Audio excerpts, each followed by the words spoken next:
this evening is to provide the voters with as much information as possible. We want to say thank you to the principal, Mr. Chris Dalrigi, the Mid-Kent County Sheriff's Department for providing security, Mr. Haviland for providing the audiovisual and live streaming, and we also want to thank Mr. Robert Shannon, who is a longtime political activist in King William, and my faithful son Logan for serving his time. The candidates have accepted the format and for the evening, and we are requesting a few points of courtesy from the audience so we can cover as many questions as possible. Please silence all cell phones and pagers. Make sure that there's no flashes on cameras. Hold the applause to introduction and closing and a portion of heckling. Each candidate will have 1 minute opening statement and 2 minute closing statement. Initial answers are limited to 90 seconds. Each opposing candidate having a minute to reply. If time permits, I will reserve the right to ask follow-up questions. The final questions will be a question that the candidate will ask of each other. And lastly, we chose the theme ignoring the labels, listen to position, because we think that this specific election is very unique. And there are 3 podiums on that stage. There are 3 candidates in this race. All of them confirmed this date this evening, back in July. If there's an empty podium, I will leave it to each of you to inquire if you choose to do so. And without further ado, please join me in welcoming Mr. James Hart and Mr. Jack Brown.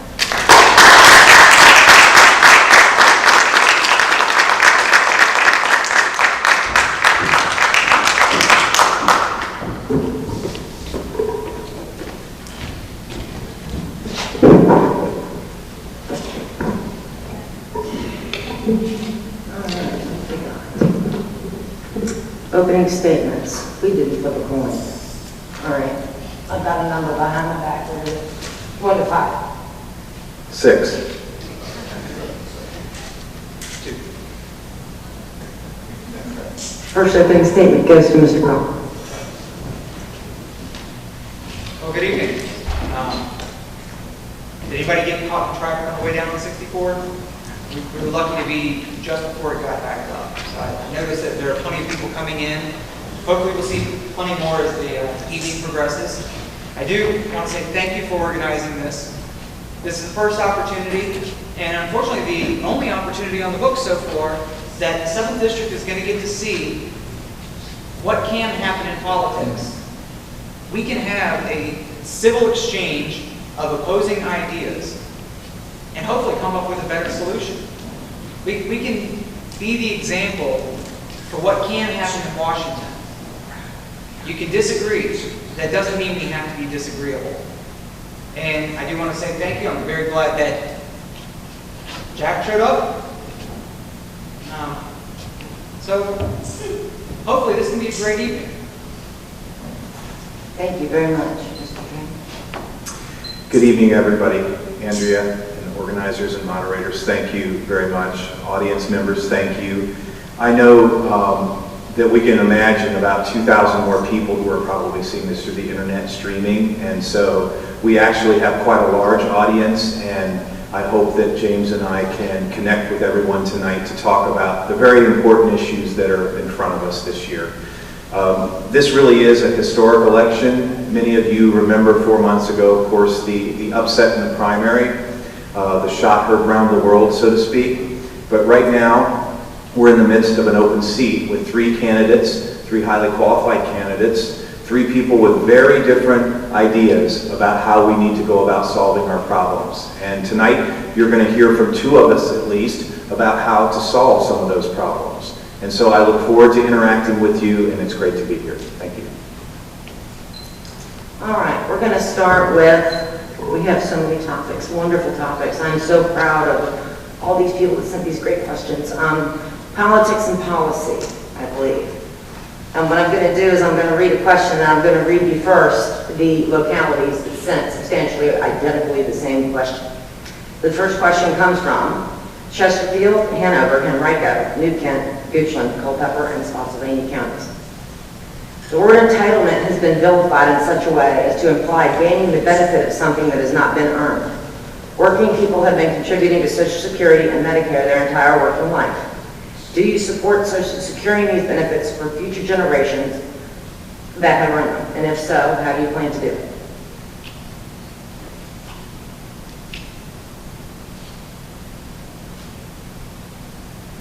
You guys, we'll just... Yes, I agree that the term entitlement is a loaded term. And in fact, I support preserving Social Security in its current form.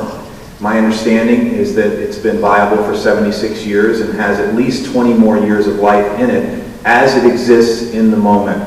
Do we have long-term concerns about how to maintain the financial health of Social Security? Yes. But I differ from my opponent on the far side of the stage in the sense that I believe we need to preserve our benefits for seniors in the moment as we are talking right now, and that is one of my primary planks in my platform, is to preserve Social Security for seniors.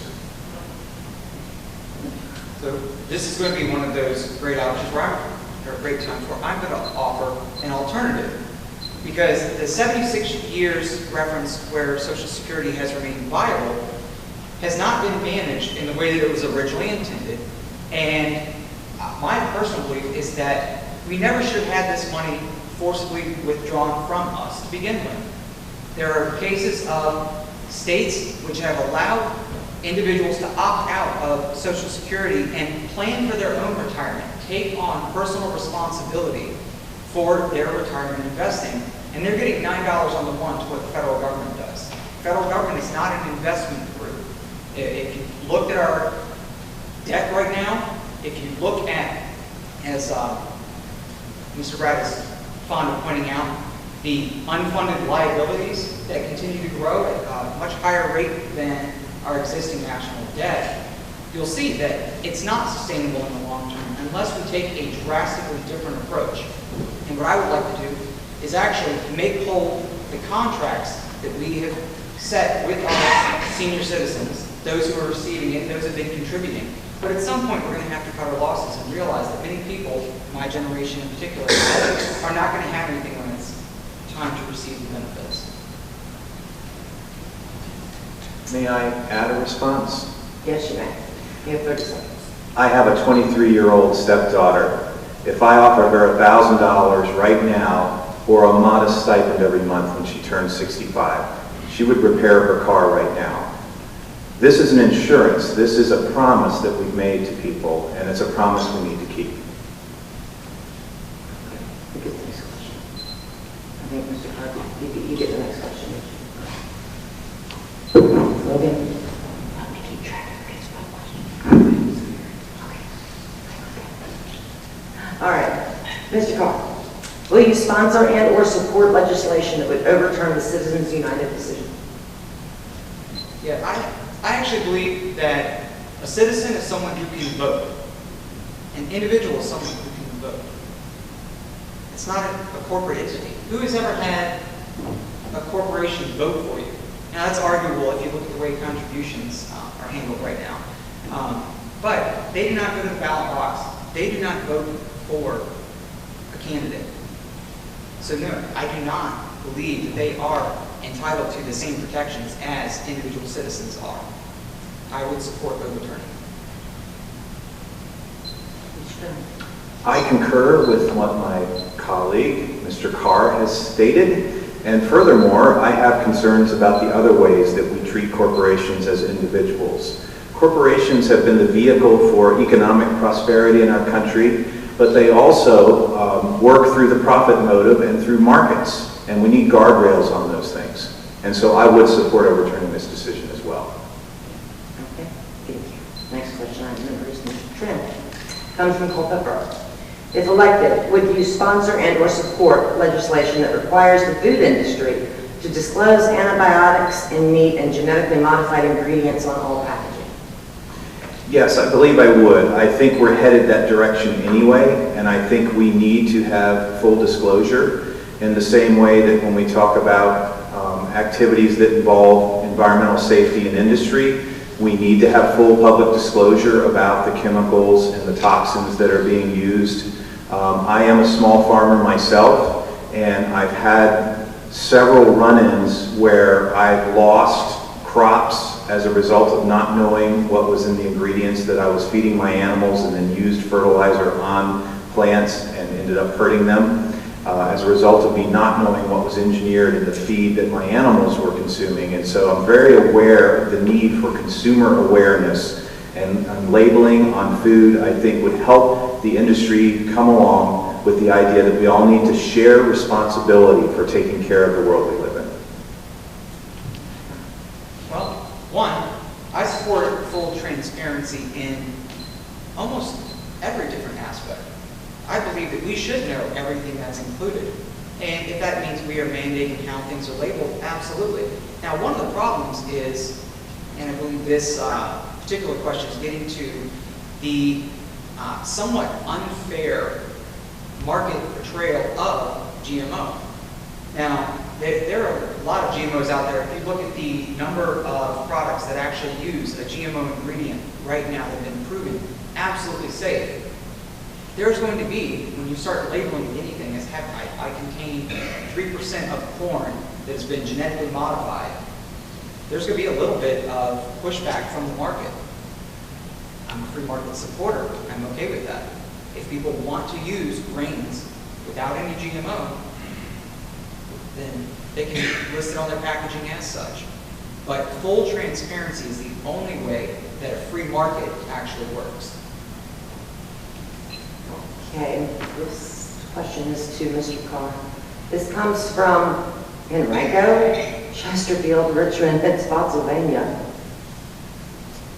Do you support or oppose recreational use of marijuana? If you oppose it, do you support a return to alcohol prohibition? So, support it takes a very active role, and, well, I'm past that point in my life right now. But I will say that I do not support limiting what anyone does to their own body. It is their decision. It does not hurt me. It does not hurt the person next to me. If someone over here wants to go home and use marijuana recreationally, definitely does not hurt if that person wants to use it to treat the number of diseases, or specifically the symptomatic uses of marijuana.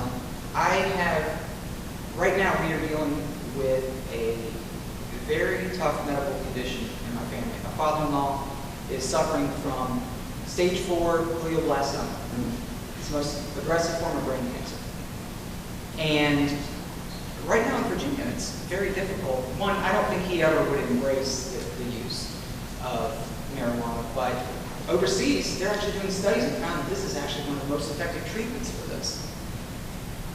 There's a stigma attached to it. Until we remove a lot of the impediments to recreational and medical use, people who could benefit significantly from the use of the chemicals involved in this drug aren't even going to go there because they don't want to have to be exposed to that stigma.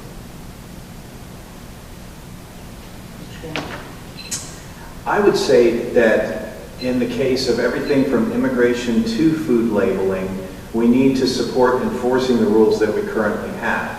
But if we're talking about hypothetically down the road, I'm watching with interest what happens with marijuana in terms of other states.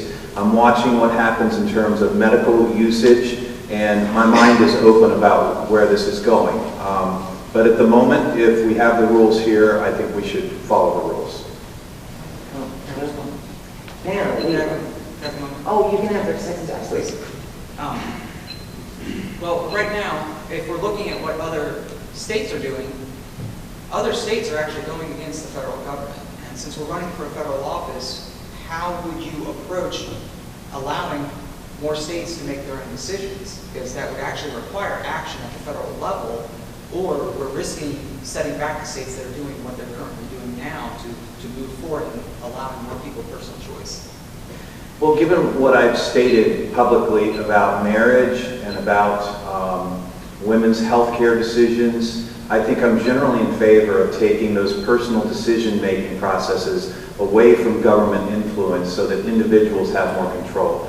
And in many cases, giving more of that power back to the states is a journey toward returning that control to individuals and locales. And so I'm predisposed to be sympathetic to that.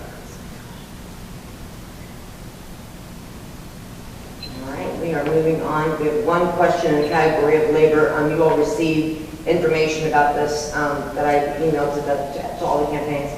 It comes from Bonaire. Eric Roach from MIT noted in his 2000 paper, Productivity in the Work Week, that an average worker needs to work a mere 11 hours per week to produce as much as one working 40 hours in 1950. The 40-hour work week with corresponding overtime rules was enshrined into law in 1938. Is it time to reduce the number of hours that are required?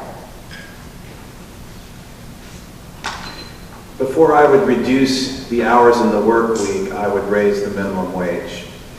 You just cited one of the strongest arguments for raising the minimum wage, which is the fact that productivity has continued to rise in the workplace, even while pay has remained stagnant in regards to inflation and the value of the dollar. Therefore, I know that people are working harder and making less. The evidence is pretty clear about that. So I think we could start down the road toward labor fairness by raising the minimum wage. Well, I'll address first the idea of the work week, and then we can talk about the minimum wage. The idea of reducing the number of hours at a government level, I honestly don't believe that there should be any government mandate. It should be a contract between an employee and an employer, how long they're going to work. When you add in the idea of a minimum wage, what you're actually saying is the government is going to inject itself into the labor market. And what happens, especially with large corporations that have a lot of people working at a minimum wage or close to minimum wage, when you bump that up substantially, you're affecting several different layers of workers. You're affecting that layer of worker who comes in at a minimum wage with almost no skill set that allows them to work above the minimum wage. So they're using these jobs as a stepping stone to something better. Well, a lot of those people are going to be cut out. Now, additionally, there are people, you get your minimum wage workers, and you have, say, the person who's been working there for 5 years, and they're working a little bit above minimum wage. Well, you're now going to say minimum wage is up here.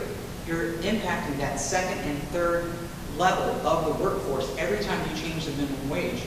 So it compounds the impact on the company, and they are going to start cutting, we've seen it already, minimum wage jobs. The people you're trying to help with a minimum wage increase are actually being injured by this artificial impact on the market. I'd like to address another aspect of that. While I want to hold corporations responsible for their behavior, and they need to share responsibility for the health of the environment and for the common good of all of us, I would like to single corporations out and say that they have become more flexible in some of their work terms. And we see people telecommuting more.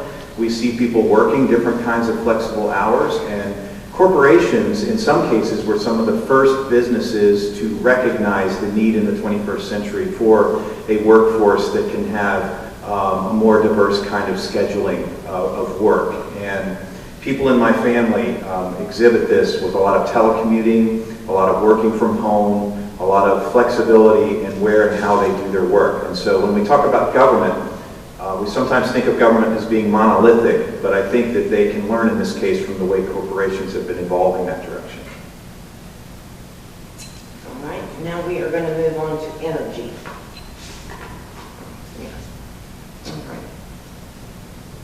I am a geologist, and I know that hydraulic fracking for natural gas does contaminate groundwater, among other things, but I also want to see a comprehensive approach to energy. Will you support or oppose regulations that guarantee protection of groundwater or add oil and gas to the Clean Water Act? Yes, I support protecting water, and I think full disclosure of the chemicals that are used in fracking is, again, as James mentioned, a key to transparency in what we do, both corporations, individuals, and the government. And so, again, it's shared responsibility. We can't shut down and suddenly not have the affordable energy that we're used to every day, but we also have to share responsibility. And right now, without full disclosure of how those processes work, there are too many questions in my mind. One of the key issues is how we as a country have addressed environmental processes. environmental protections are not at the right level. You have groups like the EPA, which have instituted these arbitrary at times requirements on businesses, where a much more effective way would be to have personal property, waterway, airway rights strengthened and remove a lot of these regulatory limits, which in many cases protect businesses from civil action when they do contaminate. There are a lot of exceptions to the rules of the EPA. And by the way, the number one polluter in the U.S., in case anybody's not aware, is the government. They pollute more with the number of vehicles, with the various buildings, with the energy use that they have, than any single corporation does. And they're exempt from most of these laws. So you can't have a self-governing body. You need to have personal rights, personal protection of property and waterways, and allow individuals to prosecute when they're contaminated. I would just like to add to that I will respectfully diverge from James and from my opponent who's not here tonight in terms of protecting the environment. To me, the market is like gravity. It's a thing that is. It's neither good nor bad, and we need guardrails on that. And so if we rely on corporations and individuals to regulate their own behavior in terms of safety and the environment, I think we're setting ourselves up for trouble. More love canals, if you remember back that far. I think that what we need is an EPA that collaborates with industry and doesn't shackle that industry. Again, it's shared responsibility. Can I clarify? One thing that I would add to that is, I'm not talking about allowing a market to govern what is acceptable. I'm saying individuals. When my land is contaminated, when a stream feeding the stream on mine is contaminated upstream, that's a problem, and I should have recourse. That is not a market control. That is a personal property, personal waterway protection. It's very different than allowing markets to control it in that way. Now, if I could care less if someone upstream is contaminating my water and I allow it, I'm still responsible for the person downstream for me to clean up that contaminant if I choose not to prosecute the person who contaminated to begin with. This question is to Mr. Carr, comes from Louisa. Long ago, the federal government set up a program to fund and assist the development of reliable electricity in rural areas. Do you feel that the federal government should treat high-speed internet like it did electricity in rural areas? So this is a difficult one, because as a free market supporter, what I'm going to say is, in rural areas, we do have access to high speed. It's, you can go get it. There are several different companies that offer satellite broadband. It is available. So what we're talking about now is the government mandating conveniences.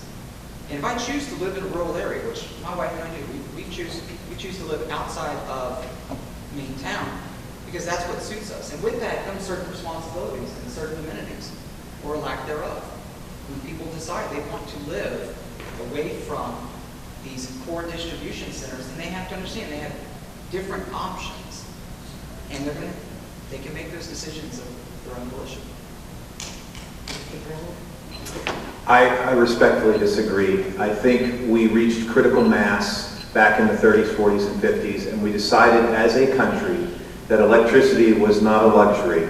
It was something that everyone should have basic access to, just like we decided at a certain point that every child was going to have access to public education. Just like we decided in the 50s that we were going to create interstate access so people could move around from place to place freely. We're entering a phase where broadband really is the electricity of the 21st century, and I'm in favor of facilitating that for locales. And with all due respect, dish broadband doesn't work that well. You can't upload. And if you're running a business where you rely on large data movement, it simply doesn't work. I live in an area in Louisa where we don't have any access. And so I see this as a top priority. 85% of this county is geographically rural and doesn't have that kind of access. Okay, that is, believe it or not, we're good for energy. And we are going to move on to economy. This is to Mr. Trump. Yes. Spotsylvania County. Do you understand the significance of the XIM Bank? If so, do you support or oppose the funding for it? I have reservations about it because I subscribe to a 21st century version of Henry Clay's American system where we need to promote jobs through infrastructure, transportation, even broadband. I think there are also organic industries in the U.S., including our energy industry, that we need to protect and we need to foster as a matter of national security and a matter of keeping our prosperity at levels that we're used to. On the other hand, I know that there are opportunities in this global economy and ways to position ourselves through an agreement and a system like that. And so I have an interest in it, but I also have caution about it. Everybody understand what crony capitalism is? Okay. The Import-Export Bank is a great example of crony capitalism. It picks winners and losers. It gives preferential treatment to companies to send jobs overseas or to bring products here. A free market does not work when the government decides to pick the winners and losers and make absolutely have no misconception that preferential treatment for large-scale loans is absolutely picking winners and losers. You're creating an impediment to a market. Nope. A new business coming up does not get the same considerations that an established business making billions already. It's mostly some very large businesses that are benefiting from the Import-Export Bank. They don't have those same advantages, and they cannot enter the market because they can't be cost competitive. We need to get rid of the Import-Export Bank. I would just say that, again, I agree with some of what James has said, but my reasoning for agreeing would be a little bit different, and that is that I believe there are certain organic industries here that we need to protect. Okay. Next one. Mr. Carr, Spotsylvania. This is for you. Would you have specific plans to address the effects of sequestration in Virginia? Specific plans to address sequestration? No. Specific plans to address the cause? Yes, the cause of sequestration was because we have a broken political system. We have two parties who could not come to a responsible budget, and they took a coward's way out. Sequestration is basically, well, if we don't come up with something that works, let's just have this hatchet approach and just cut it across the top. Don't consider the areas of the budget where we're wasting tons of money, and those areas we probably need to keep things as it, rein them in, but not this across the board hack. It was a way to move forward without making progress. So, no, my approach would be to fix the way Congress is working related to budget. We need to pass a balanced budget amendment and force Congress to actually stay up there until they get the job done, as opposed to, well, we're going to take a holiday for 6 weeks. Does anybody else here get paid 6-week vacations multiple times throughout the year? No, we don't. We need to hold Congress accountable to actually coming up with a budget that works, and not to do so by raising the taxes, to do so by cutting the wasteful spending that we have at the federal level. Sequestration is but a symptom of the greater cause. Sequestration is unacceptable, and it's part of why we rejected our current representation last June in the primary. We simply cannot have people who apply Civil War medicine to the budget and they amputate instead of going to where the waste is and balancing their checkbook the way that ordinary people are required to do that. Not only that, the government seems to have a problem running on credit as well, and they can charge their credit cards up to way past the limit, and none of us get to do that without consequences. And so sequestration to me is a backdoor way of trying to avoid the utter failure that is Washington in the last 2 years. And as James pointed out, I agree, the waste is incredible. If I get a chance tonight, I'd like to talk about transportation and the billions we've wasted there. Sequestration is just not an option as far as I'm concerned. This comes from Henrico, and this to Mr. Chairman. According to the Bureau of Labor Statistics, the unemployment rate at 5.9% is the lowest since before the recession. The stock market has been doing well, and the economy is improving at a faster rate than before. If elected, would you be willing to give credit where it is due and work with the Senate and the President to keep the momentum? Well, first of all, I disagree with the premise in that question. 5.9%, I believe, was the number you used. But anyone who's familiar with the 7th District realizes that there are many people who show up as employed who are actually underemployed. Do any of you know somebody who worked for Circuit City back when those thousands of jobs were left? I don't know anyone from Circuit City who was doing better than they were back when they had that job at Circuit City. Or talk to the Randolph-Macon grads that I see all the time who are working 2 and 3 part-time jobs to make ends meet. We may show as having 5.9% unemployment, but what we really have is massive underemployment and young people who flee the region to go to other places where there are better paying jobs. And so I don't accept the premise of prosperity. I think we can do a lot better than we're currently doing. Well, I would agree that we can do a lot better than we are doing right now. And I think that we have different ways of approaching that. Because one of the reasons we have corporations that are closing down or corporations that are moving out of highly regulated areas and finding somewhere else to do business is because a business, in order to remain nimble, needs to be able to respond to the market conditions. And the government, across the board, at federal, state, and sometimes even at local levels, has regulated many industries to the point that businesses can no longer respond effectively to market conditions. Take Circuit City, for example. Well, it was not possible for them to remain viable, and they were unable to respond, keep their doors open, and you lost a lot of jobs. But what's interesting is when you talk about the underemployment, you talked earlier about raising minimum wages, and you're actually going to increase that underemployment because fewer of those people are going to be able to get that second and third job at those lower wage rates. You want 30 seconds? Sure. My response would be that I've looked at a lot of evidence that raising the minimum wage only starts to have detrimental effects when you get into higher amounts of how much you raise it. And also, I've seen evidence that raising the minimum wage does not impact a lot of salaried positions. True. It's going to impact the hourly workers. But the idea that it only has an impact when you go to large-scale increases is absolutely false. Any increase is going to cause inflation.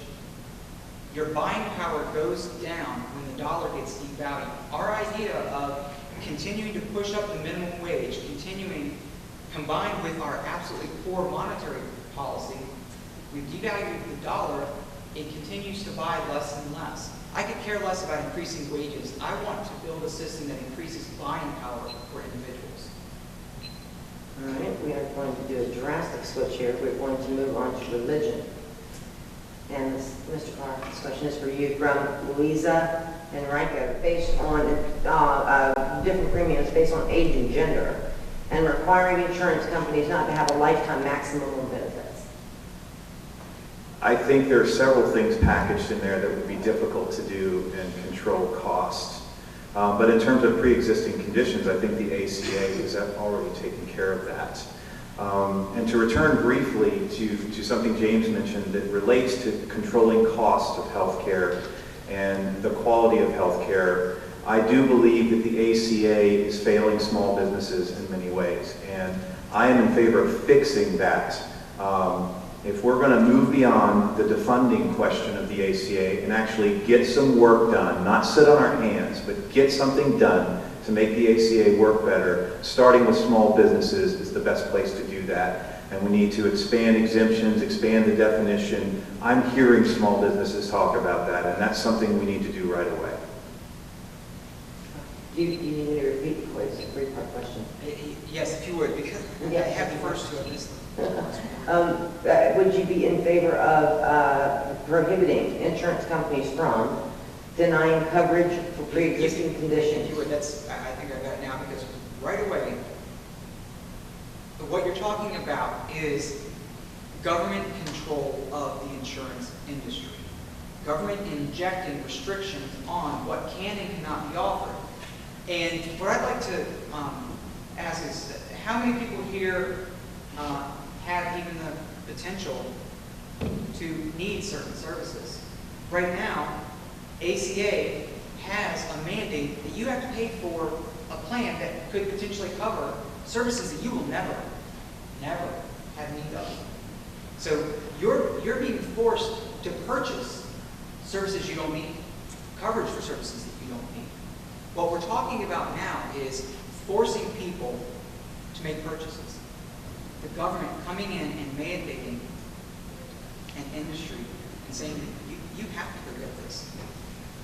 I'd like to point out that people don't have to take this. This is an option for people to take this. My 23-year-old stepdaughter that I mentioned, who, with the car analogy, opted out of ACA, just chose not to sign up. So we're not forcing people. We're giving people an opportunity to be in the healthcare market. Respectfully, I want to clarify that, because that's not exactly accurate. We are giving, if you want to take the positive approach to ACA, saying that it's offering options, okay, we can say that. But it's also mandating for other insurances what they have to include in every single plan they offer. It's gotten rid of flexibility, so people do not have those same options. To buy a plan, I don't need all of this coverage. Why am I having to pay so much more now? Because if those requirements weren't there, then all the people who did not have the option to keep their plan that they liked would still have it. I have a follow-up question, actually, that I've been asked several times in the course of this, and it relates to automobile insurance as automobile insurance relates to health insurance. And in the sense that either the state or the federal government requires a driver to have insurance or pay the D&B fee, how is that different from medical insurance and being required to purchase certain things that, you know, if you have a perfect driving record, do you really need that much insurance? Do you understand? It's hard for me to see the analogy, because you can choose to live your life without a car, and I know people that do that. So to make those analogous and to force people to have health care insurance seems a little draconian to me. To offer it to everybody is different. Well, that's very clear, but unfortunately the ACA has that individual mandate that they realize was such a problem that they keep pushing it out because of the political repercussions. The individual mandate is forcing that on everyone, and I think that's where the question is getting to. But other than that, you're right. You don't have to drive a car. You can choose, and I know many people who do, especially in large cities. They don't have to buy it. And that's at a state level anyway. And while I, in principle, oppose state governments enforcing things, well, the federal government is what we're talking about. If the federal government imposes something, everyone has to live on it. If a state imposes it, you have the option to move to a state that has laws that you agree with. So, James, just a follow-up to that. I hear us going back and forth on this, and to me, the semantics of it are guardrails versus roadblocks. And I am not in favor of roadblocks. I'm in favor of guardrails. I don't think I've ever said roadblocks. What I'm saying is the individual mandate, that's not preventing someone from doing something. That's requiring someone to do something specific. And those are very different philosophical points of view. Government can prevent you from injuring another person. Why do they should not be able to mandate that you take a specific action. So maybe guardrails versus traffic cones.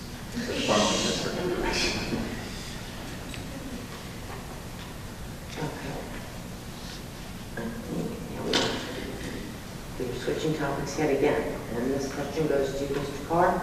The topic is taxes. This comes from Chesterfield. I'm a PhD and a CPA. I've been a professor for 30 years. Tax reform is long overdue, but do you understand the difference between the flat tax and the fair tax? And if so, understanding the true effect either would have if implemented, would you support or oppose either type of tax reform or a combination of? No, great. So, depending on who you talk to, you're going to hear people who absolutely love the fair tax and people who are not a big fan. And most people here, does anybody understand the fair tax? I can give you a very 30-second idea that you get away from income tax, everything's consumption-based, but you get a rebate at the beginning of the month for estimated median tax expenditure over the course of a month. So if you're spending less than your average, you're actually getting additional money in your pocket. If you're spending more, you're actually contributing a lot more to the government. Now, realistically, we're never, as a country, going to move to a purely consumption-based tax. And I have to accept that as a fact and say that if we're going to put a plan forward, politics, okay, that politics is the art of the possible, we have to come up with an abridged approach.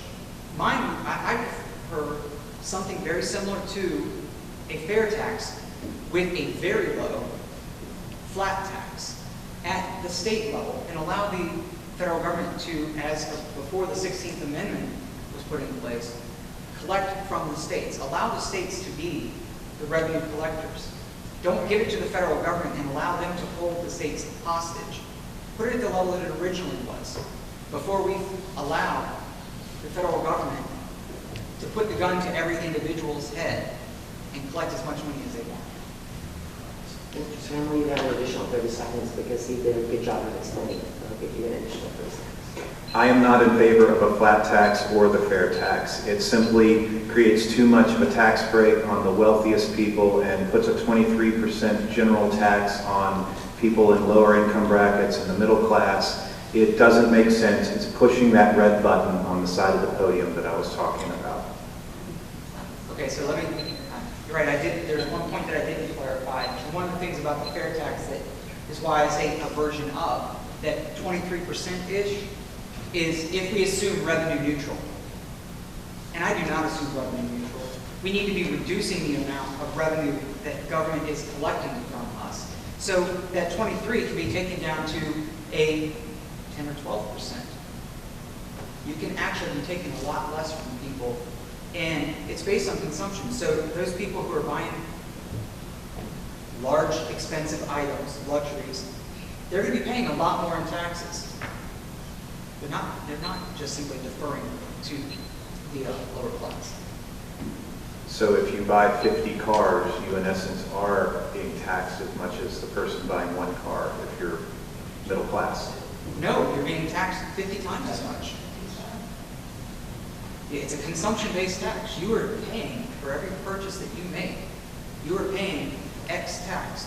If it's 23, if it's 12, however we want to say it. If you buy a $10,000 automobile versus a 50, you're paying 50 times as much. It's based on the consumption, not a single item or a single time.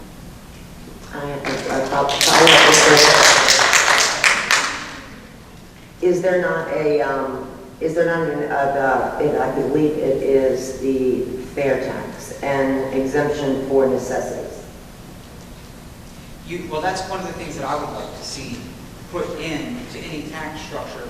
And when you say necessities, that's when you start giving the tax groups, the IRS, the state tax groups, a lot of leeway to define what's a necessity and what's not. But raw foods certainly are one of the key components. You have to be able to buy food. I'm okay with exempting anything out. We could set a dollar threshold, say anything below $5, below $3.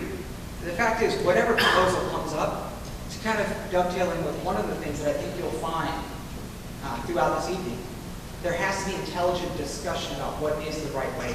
Anything that I come up as ideal is not going to get implemented. It's going to require some compromises. Mr. Chair. I would just say that 28% of all the workers in this country earn wages at the poverty level. 28%, the highest of any developed nation. So if we're going to talk flat or fair tax, we need to be sure we understand the implications for the lowest category of earners. Mr. Carr, this question goes to you from New Kent also. With advanced technological abilities available to state and local governments, do you support eliminating taxes for electricity and telecommunications? The federal tax on the electric bill and that cell phone bill you guys know. Well, I support eliminating a lot of taxes. As a matter of fact, if we move to one of these abridged versions, that it's maybe it's a VAT with a very low flat tax. You can get away from a lot of these little nickel and dimes. How many people have seen that federal tax on your cell phone bill? How many you sign up with your cell phone carrier for X number of dollars a month, and when you get the bill, okay, I didn't realize I bought a car or I bought a phone as well, and it's because you have all of these associated fees, usage fees, various taxes at every single level of government. Well, why is the federal government taxing your communications? To me, we need to ask, why is the federal government providing oversight for any industry? And if they don't need to be providing that oversight, if there is absolutely no need, if they were not granted permission to oversee an industry in the Constitution, then they should not be collecting taxes to perform that regulation. My baseline position is that we shouldn't be talking about raising or lowering taxes until we balance our checkbook a little better. We've got a lot of waste, we've got a lot of overspending, we've got a deficit and a huge debt, and to talk about cutting taxes or raising them is ridiculous until we actually prove we can balance our checkbook. So would you support a balanced budget amendment then?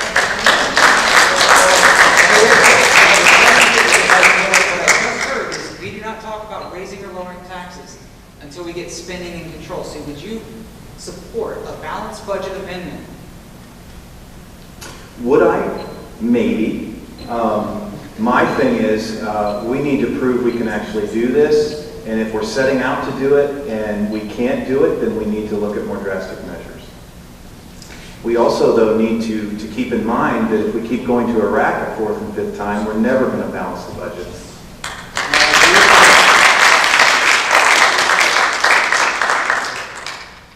This question goes to you. We're switching topics again. We're going to immigration now. This question, I believe you got specific information, comes from New Kent also.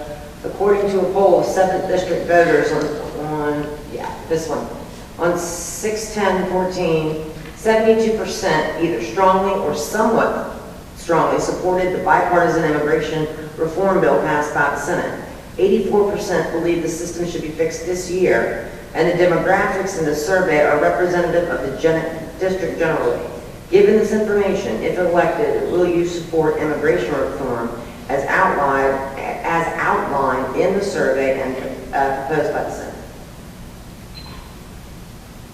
Yeah. Yes.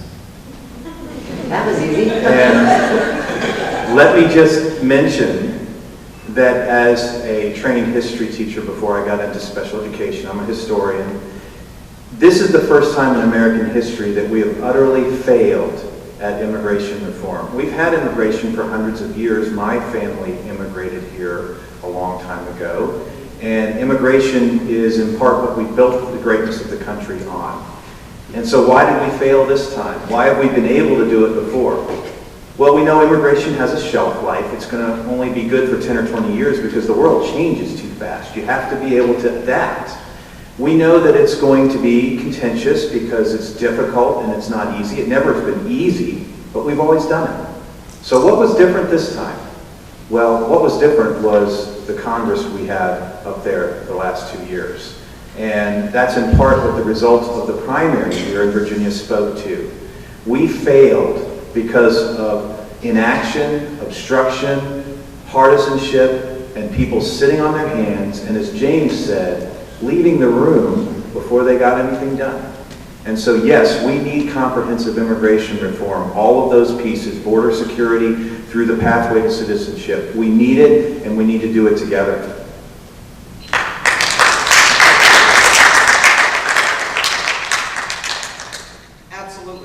But one thing that I do want to separate out, because it becomes a very, very contentious discussion when you talk about pathways to citizenship versus immigration.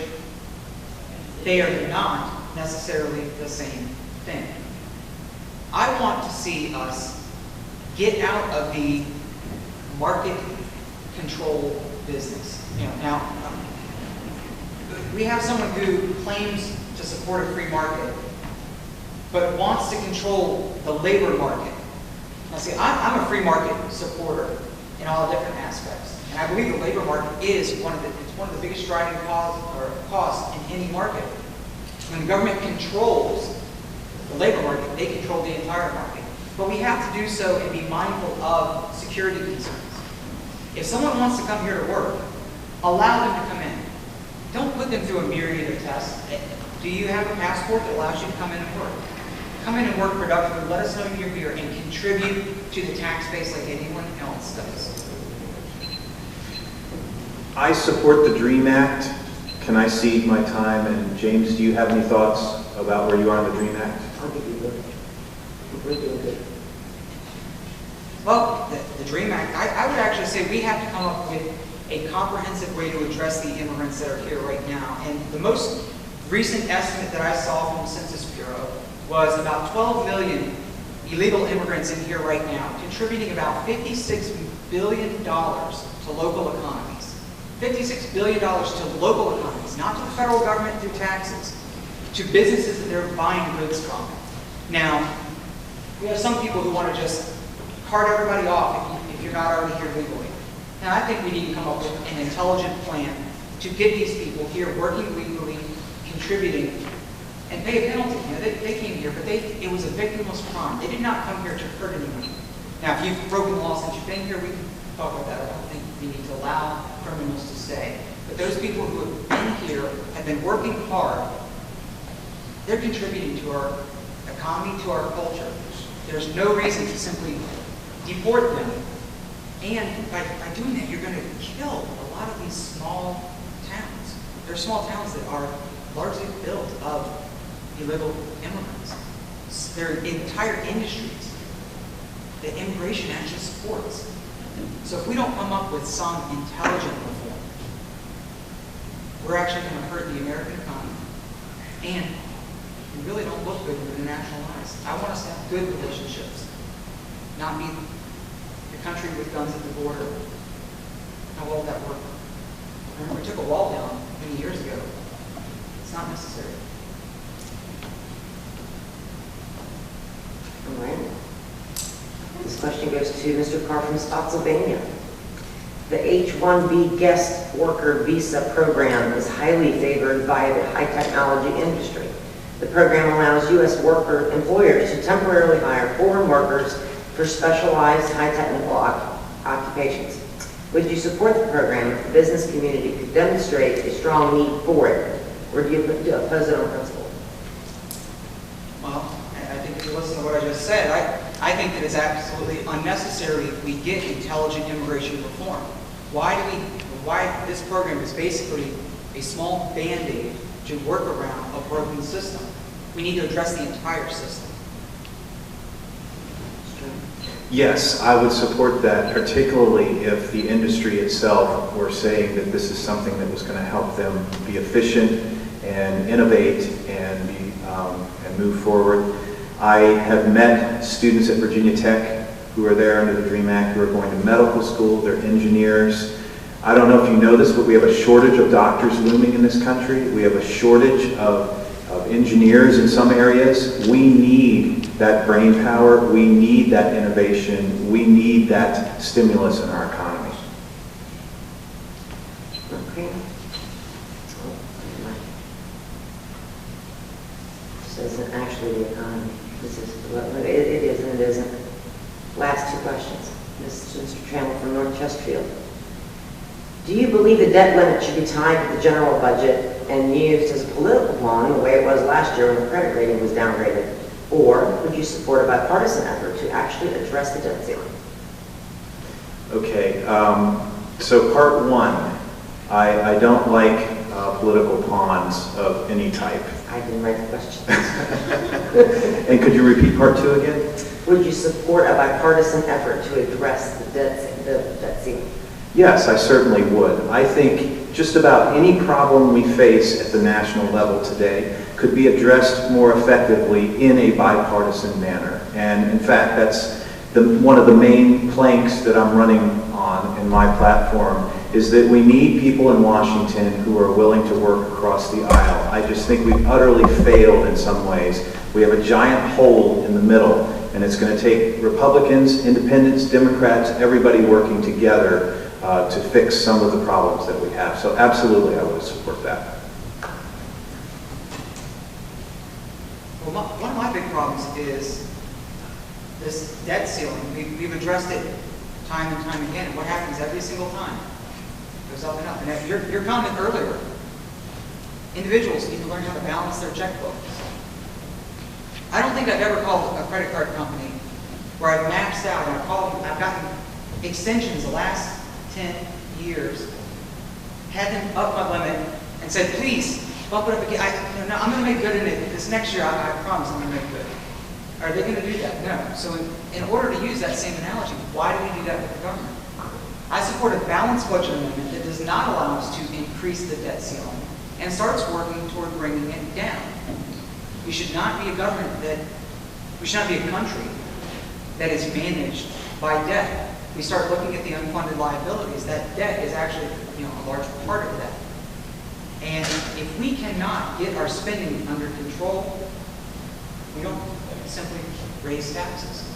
We need to look, not like sequestration and just the across-the-board inarticulate cuts. No, we need to make very specific cuts to large areas. Look where the big dollar spending is in the U.S. and start to bring it in. And stop issuing debt that continues to devalue the dollar in the international market, where now foreign countries, they're moving away from using the dollar as the basic comparison. They're moving to the yen. Why?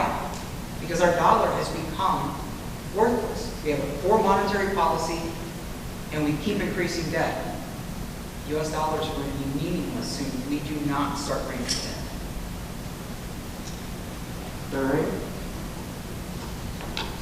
I saved my personal favorite question for last.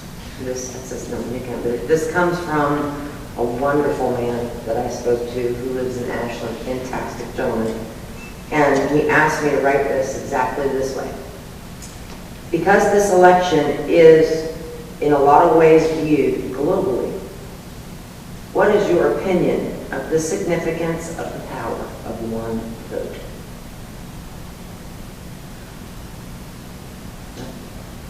Mr. Clark. Let me give you an example of the power of one vote to me. This past weekend, I drove down, had an event, been away from my family more than I would really care to discuss. Got a 4-year-old boy and 22-year-old girls who I get to see all too little. Had an event. I took about an hour and a half additional time coming back to an event. I went into Ashland. I met with a voter who was voting absentee because he cannot make it out. He has some significant disabilities that do not allow him to get to the voting stations. And I was actually the witness for his casting a ballot. Because every vote counts, especially when we start looking at the bipartisan Congress that we have right now and the ability to make a selection that's going to make a real change. And people want to talk about that wasted vote argument with third parties. You've heard this. I know anybody who has talked about a third-party option has heard well, but if I vote for him, then this person over here is going to win. They're talking about, well, my vote's wasted if I cast it that way. You know what? The power of one vote is pretty strong. There are a lot of things over the course of the history of America that have been decided on a single vote.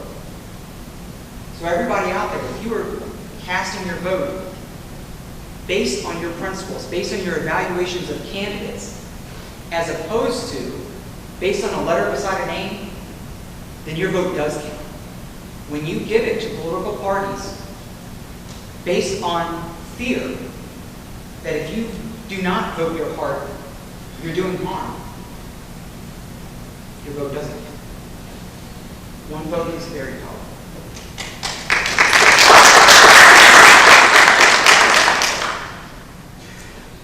I agree with James, and in races where there are more than 2 candidates, where there are 3 candidates, or 4 or 5, every vote still counts. In a democracy, that's just a baseline definition. Every vote does count. It represents an opinion, it represents a decision, it represents a choice to be involved in the process. And I think from a mathematical standpoint, 1 vote is critical because you only need 1 more than your opponent to win. And so for me, that 1 person may be sitting out in this audience right now, but 1 vote that I need to have more than my opponent or opponents.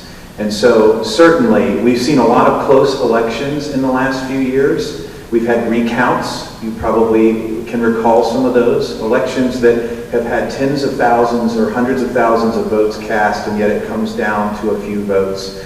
We know that realistically, it does come down sometimes to the wire. But we're also based on a system where all you need is 1 more than your opponent. And it doesn't matter whether you get 100,000 more or 1 more, the result ends up being the same in a literal sense. And so really, 1 vote does matter. And in some elections, like this one, it may matter in the sense that it may come down to 1 vote. We'll see how that all happens. But I also believe that every vote counts. And anyone who goes to the trouble to vote, and we hope it's a lot of people, of course, anyone who does that is taking part in a process. And we've heard people say that's the only way a democracy stays healthy is when people participate, when they feel like they have a voice. And we saw that voice in the spring, the shot heard run the world in the primary in June, and we're going to see it in our version of Yorktown this November 4th, and we have another surprise coming up. And so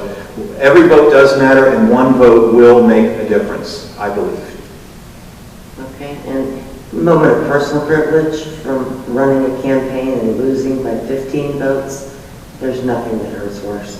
For your campaign managers, there's nothing worse, nothing at all. But our last questions are, if I believe, I'm pretty sure I communicated this to you all, that you get a question to ask of each other. And because we didn't exactly flip a coin backstage, I'm going to hold up a number behind my back. Whoever gets closest, Mr. Chairman. Is it between 1 and 5 It's again? between 1 and 5. 1. Okay. 4. Oh!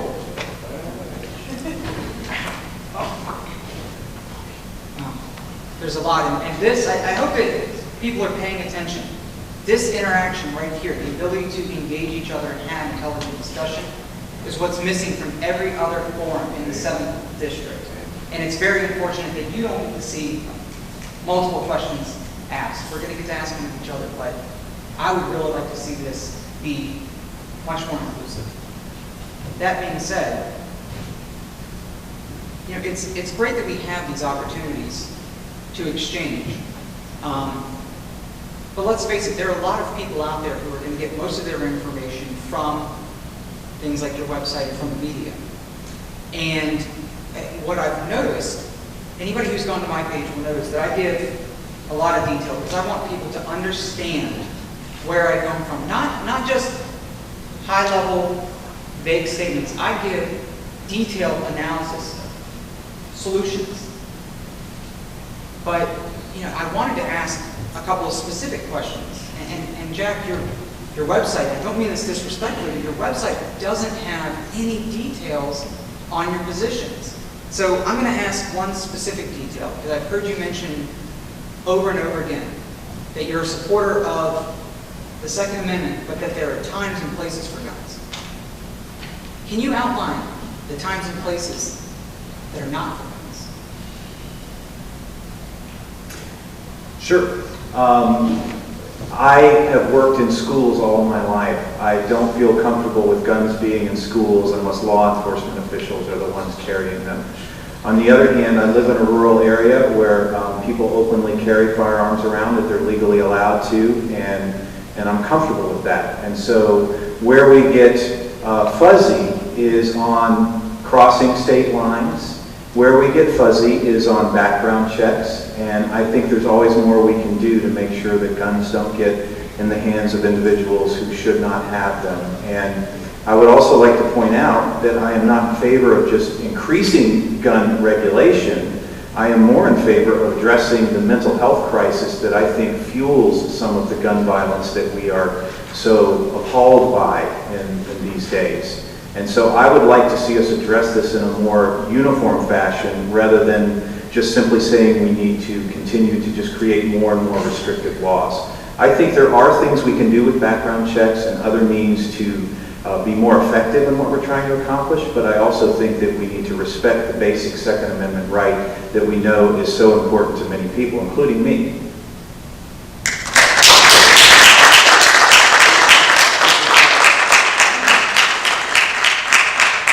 And James, the reason the website's like that is it's directing people to give, so did you give me something?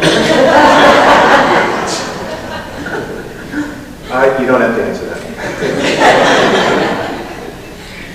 So James, my question for you is this. I've gotten to know you over this campaign a little bit, and I respect your libertarian principles in many ways. And I am, like you, believe that there are ways that the federal government should not be involved in our lives.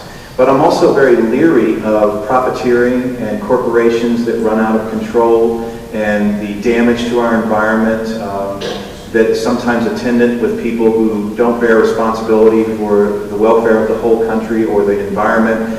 And so I would just like you to briefly address my notion of guardrails on markets. Can you talk philosophically from your vantage point about how you think that works?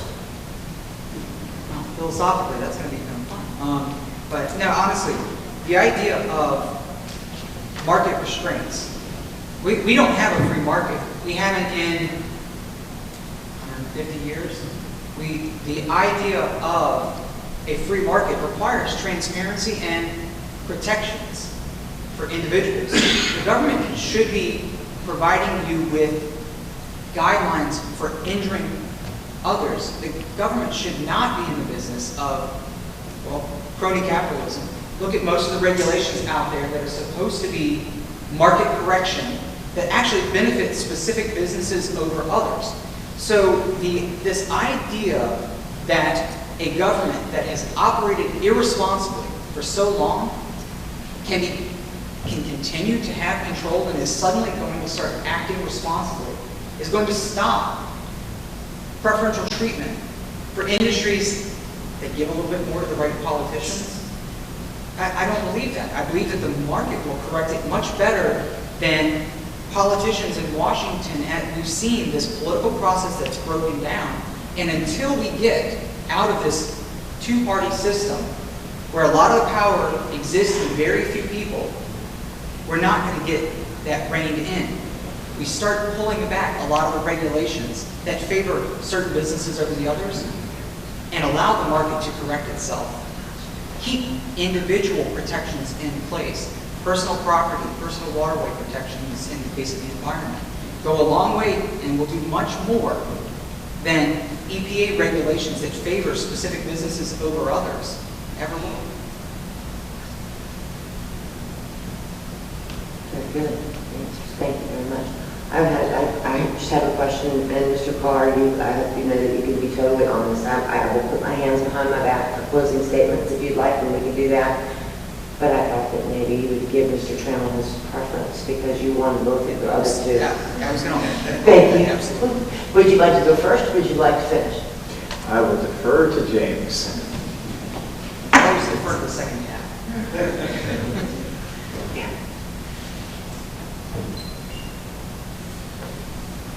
So we have an opportunity here in the 7th District. We're seeing something fundamentally different than just about every other federal level election.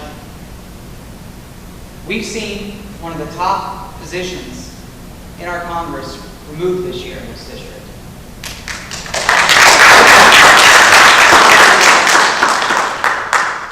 We have 3 distinct viewpoints. We actually are getting much more press, and as a libertarian, I have to admit, the first time I got that call from the AP that said, hey, we'd like to come out to the House, do an interview with you. We're going to do a front page article. I was very happy that they've realized that Virginia's taking the lead. We're leading by example once again. And we're going to prove to the nation that we don't have to be professional politicians. You know, coming back here to New Kent, I grew up swimming in the Monkey River. One of my friends and family had a place over muddy water, and you had to avoid that stump in the center or you're going to get hurt pretty good. I've lived in central Virginia, went to Highland Springs High School, went to William & Mary, lived in the Charlottesville area. This is home. And I want to prove a different approach to politics. I just submitted my third quarter financial statements. And I like to say, we spent 52 through that statement. Everybody goes, 52,000, wow, you're doing good. No. $5,200 year to date.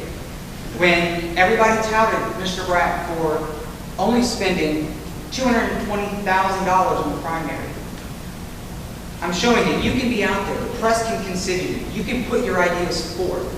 Voters come to listen to ideals, and we can change the way the process is working if everybody starts voting their conscience and stops voting party lines.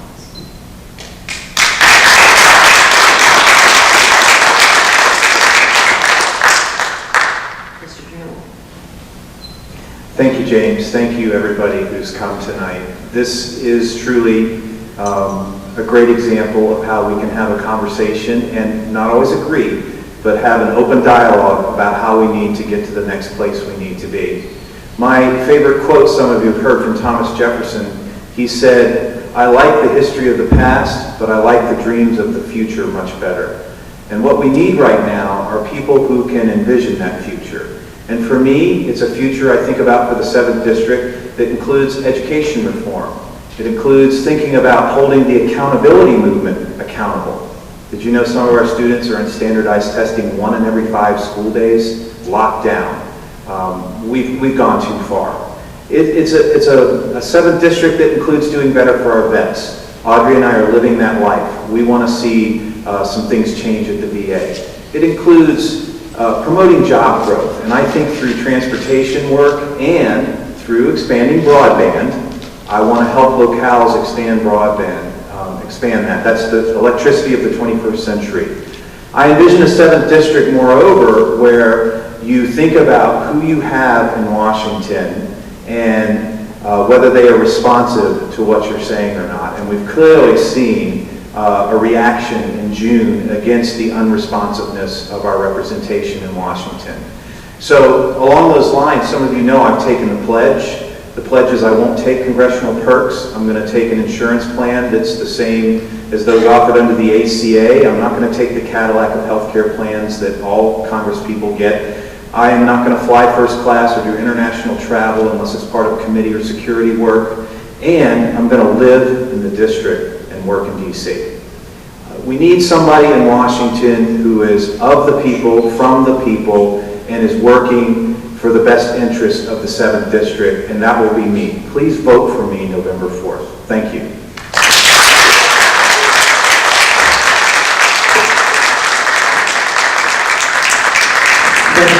I'm so appreciative that you both are here this evening with us, and for those watching on the stream, and that will be recorded and sent out to, send things out just a little so that, that will be done. I'm very grateful that you all are here. I also invited all 3 senatorial candidates to come this evening to speak after the questions, after you all were finished. Mr. Sarvis is here. Calm down, Mr. Sarvis. Mr. Sarvis is here. Mr. Warner wanted to be here, but he had a scheduling conflict that he could absolutely not break. And I didn't hear from Mr. Gillespie as of this evening. But Mark Warner has voted for the reauthorization of the Enabling Acts and against the amendments that would protect civil liberties. Bipartisanship is why we have the highest incarceration rate in the world and a failed war on drugs. Bipartisanship is why we have continued involvement in the Middle East. Barack Obama is the 4th consecutive president of America. And if you think that our involvement right now is not going to lead to another generation American involvement, then I think you're fooling yourselves, quite frankly. Bipartisanship is part of the problem because the two parties no longer serve the public interest. Bipartisanship also gave us massive corporate welfare and cronyism. And both of the candidates, the Republicans and Democrats have nominated, are up to their eyeballs in cronyism. The only way we can break all of these problems is to reject both parties when they nominate these kinds of politicians. That's why James and I are working so hard. I love that question about one vote. You know, in sports they always talk about play one game at a time, take one game at a time. We are taking one vote at a time. We are trying to come to every event that will have us and talk to individual voters. It's because that's how you build a grassroots movement. One vote becomes two, and two votes becomes four. Every time that you like what you hear, and you tell someone else, that's another vote. And soon you're talking about thousands of votes. Last year I got 145,000 votes from Virginia voters when I ran for governor. That was 6.5% of the vote. Not enough for the AARP and the League of Women Voters for the People's Debate. But that's a lot of votes rejecting the two parties in Virginia. But not only that, I got 15% of the under 30 vote. And that says something, that there are a lot of people who recognize that they are being underserved or misserved by the government, by the two-party system. More and more people are saying, I'm willing to vote outside the two-party system. And let me tell you why this is so important in this election. First of all, I've already said that the two major party candidates are virtually indistinguishable. Not in their rhetoric, they say different things, but when they get involved in government, the same thing happens. So they're not very different, and the race isn't that close. This is the perfect opportunity to vote against the status quo. It not only sends a very strong message to Washington and the two parties, it also can give a third party, major party status in Virginia under the law, 10%. 10% is a really important number. Just think about next year, 2015, we're going to have state legislative elections, House of Delegates, state senate. 40 to 50% of all of those seats, 40 to 50% go uncontested on average, year after year. That's a sad statement about our democracy. We can get, and that's because of a lot of things, from redistricting to all sorts of stuff. We can get third-party candidates in two-way races and change Virginia politics for the better. That's what this is about.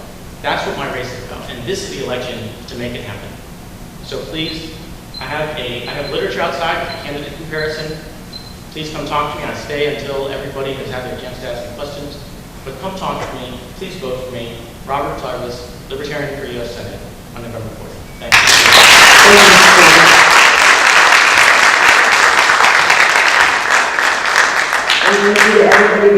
It's easy for me to do it this way. Thank you for everybody that came out tonight. We all really appreciate it. This is important. It really is. There's these two great guys that were up here tonight, and we learned something about these two great guys that were up here tonight. And I didn't know a lot of that stuff, but now I do. And I'm grateful to have the opportunity that they were both so willing, and their campaigns so wonderful to work with. And I appreciate you all for coming out, and we will be posting the stream everywhere. So I'm sure if you sent me your email, you will probably get it. If you get an email message from a zookeeper, it's not spam, that is me. So if you all would like to go out and ask the candidates questions for a few minutes, I know the deputies would like to get them sometime before midnight. But I'm sure you all may have some